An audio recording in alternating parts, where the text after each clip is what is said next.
Hey everyone, Jim Branscombe from Cinematic Void here, back again for another edition of In the Mouth of Cinemadness. This is a sub-series of the Cinematic Void vlog where I talk about movies, TV shows, things like that that had a profound impact on me growing up, and basically formed the building blocks, which would eventually become, you guessed it, Cinematic Void.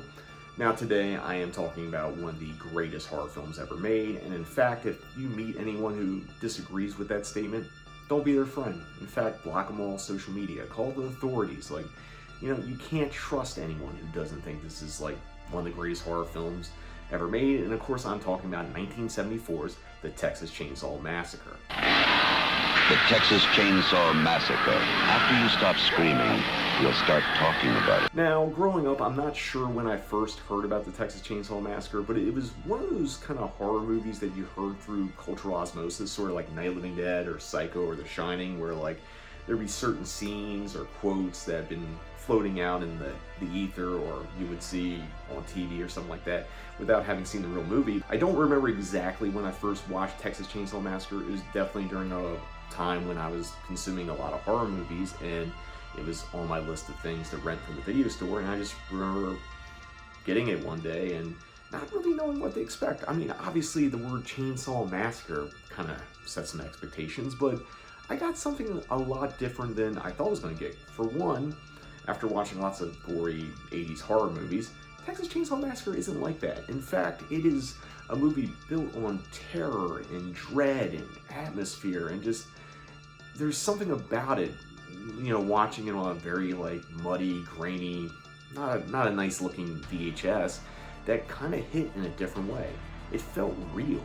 Everything from Leatherface, the hitchhiker, the family, the dinner scene, like all that stuff just felt really, really real in a way I hadn't experienced with a horror movie yet. And I was blown away, and this quickly became one of my favorite movies. It also kind of changed the way I would search after horror movies. Yeah, I was young and I was looking for the goriest and most insane stuff, but I kind of was getting into the atmosphere and just something sinister underneath the surface. Texas Chainsaw Massacre became a movie I wanted to revisit often, and unfortunately there wasn't many VHS copies floating out there at the time, so I did, pretty illegal thing, they put the warnings on there. I duped my own copy off the copy I was renting from the video store. I put it on a EP speed tape. For those you aren't familiar with VHS, they have sometimes different speeds, like SP is the fast speed and uses more tape. Recording on EP speed, you can fit about 8 hours of whatever you want on there. So I duped Texas Chainsaw Massacre on this EP tape, and a good friend of mine, Bruce Holchek, who I've mentioned several times on this series, was kind enough to fill the rest of the tape with a bunch of other 70s horror and things that kind of go along with Texas Chainsaw Massacre. He ended up putting David Cronenberg's Shivers, George A. Romero's Martin, and Ruggero Deodato's Cannibal Holocaust. So I had this really kick-ass EP tape that obviously looked like garbage because EP speed, yeah, you got more tape, but the quality went down. I couldn't imagine trying to watch an EP tape now. It probably just looked like a blur or something like that, but that tape was really cool because it was 4 movies that became very important to me in my growth as a cinephile and a horror fan and that kind of stuff. In regards to the Cinematic Void and screening Texas Chainsaw Massacre, I've been involved in a few different screenings of the film.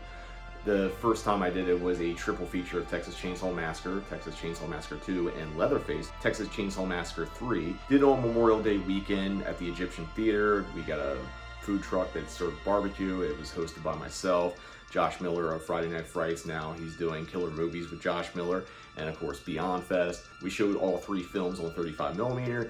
Caroline Williams came out and did a little intro of Chainsaw 2, and it was a really fun time. The next time I was involved with the Texas Chainsaw Massacre screening was during the lockdown pandemic times.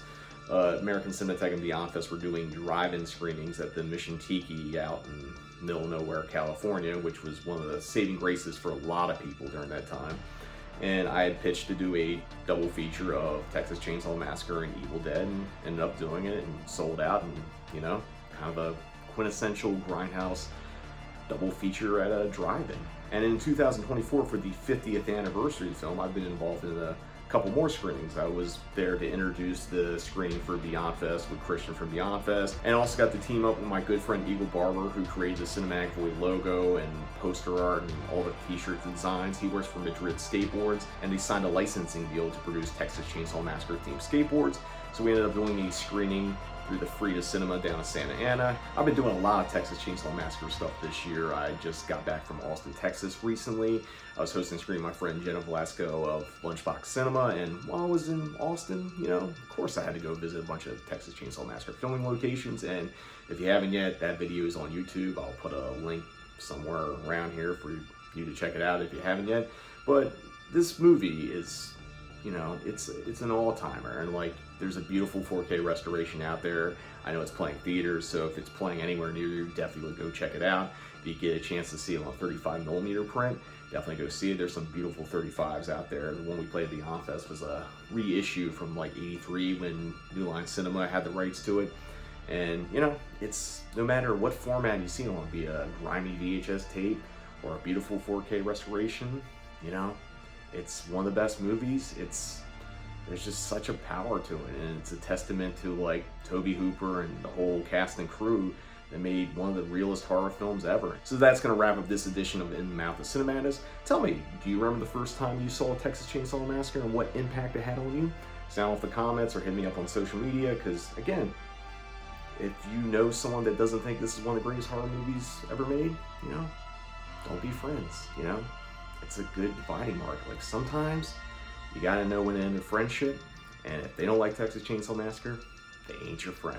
Until next time, see you in the void.